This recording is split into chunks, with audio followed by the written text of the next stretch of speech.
हनुमान जी के धर्म पिता वायु थे, इसी कारण उन्हें पवन पुत्र के नाम से भी जाना जाता है। बचपन से ही दिव्य होने के साथ साथ उनके अंदर असीमित शक्तियों का भंडार था। बालपन में एक बार सूर्य को पका हुआ फल समझकर उसे खाने के लिए उड़कर जाने लगे। उसी समय इंद्र ने उन्हें रोकने के प्रयास में वज्र से प्रहार कर दिया। वज्र के प्रहार के कारण बालक हनुमान की ठुड्डी टूट गई और वे मूर्छित होकर धरती पर गिर गए। इस घटना से कुपित होकर पवन देव ने संसार भर में वायु के प्रभाव को रोक दिया, जिसके कारण सभी प्राणियों ने हाहाकार मच वायु देव को शांत करने के लिए अंततः इंद्र ने अपने द्वारा किए गए वज्र के प्रभाव को वापस ले लिया। साथ ही साथ अन्य देवताओं ने बालक हनुमान को कई वरदान भी दिए। यद्यपि वज्र के प्रभाव ने हनुमान की ठुड्डी पे कभी न मिटने वाला चिन्ह छोड़ दी। तदुपरांत जब हनुमान को सूर्य के महाज्ञानी होने का पता चला तो उन्होंने अपने शरीर को बड़ा करके सूर्य की कक्षा में रख दिया और सूर्य से विनती की कि वो उन्हें अपना शिष्य स्वीकार करे। मगर सूर्य ने उनका अनुरोध ये कहकर अस्वीकार कर दिया कि चूंकि वो अपने कर्म स्वरूप सदैव अपने रथ पे भ्रमण करते रहते हैं, अतः हनुमान प्रभावपूर्ण तरीके से शिक्षा ग्रहण नहीं कर पाए। सूर्य देव की बातों से विचलित हुए बिना हनुमान ने अपने शरीर को और बड़ा करके अपने एक पैर को पूर्वी छोर पे और दूसरे पैर को पश्चिमी छोर पे रखकर पुनः सूर्य देव से विनती की और अंततः हनुमान के सतात्य दृढ़ता से प्रसन्न होकर सूर्य ने उन्हें अपना शिष्य स्वीकार कर लिया। तदुपरांत हनुमान ने सूर्य देव के साथ निरंतर भ्रमण करके अपनी शिक्षा ग्रहण की। शिक्षा पूर्ण होने के उपरांत हनुमान ने सूर्य देव से गुरु दक्षिणा लेने के लिए आग्रह किया, परंतु सूर्य देव ने ये कहकर मना कर दिया कि तुम जैसे समर्पित शिष्य को शिक्षा प्रदान करने में मैंने जिस आनंद की अनुभूति की है वो किसी गुरु दक्षिणा से कम नहीं है। परंतु हनुमान के पुनः आग्रह करने पर सूर्य देव ने गुरु दक्षिणा स्वरूप हनुमान को सुग्रीव धर्मपुत्र सूर्य की सहायता करने की आज्ञा दे दी। हनुमान के इच्छानुसार सूर्य देव का हनुमान को शिक्षा देना सूर्य देव के अनंत, अनादि, नित्य, अविनाशी और कर्म साक्षी होने का वर्णन करता है।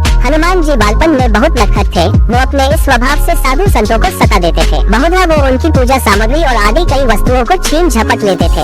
उनके इस नटखट स्वभाव से रुष्ट होकर साधुओं ने उन्हें अपनी शक्तियों को भूल जाने का एक लघु शाप दे दिया। इस शाप के प्रभाव से हनुमान अपनी सब शक्तियों को अस्थायी रूप से भूल जाते थे और पुनः किसी अन्य के स्मरण कराने पर ही उन्हें अपनी असीमित शक्तियों का स्मरण होता था। ऐसा माना जाता है कि अगर हनुमान शाप रहित होते तो रामायण में राम रावण युद्ध का स्वरूप पृथक दिन न्यारा की होता। कदाचित वो स्वयं ही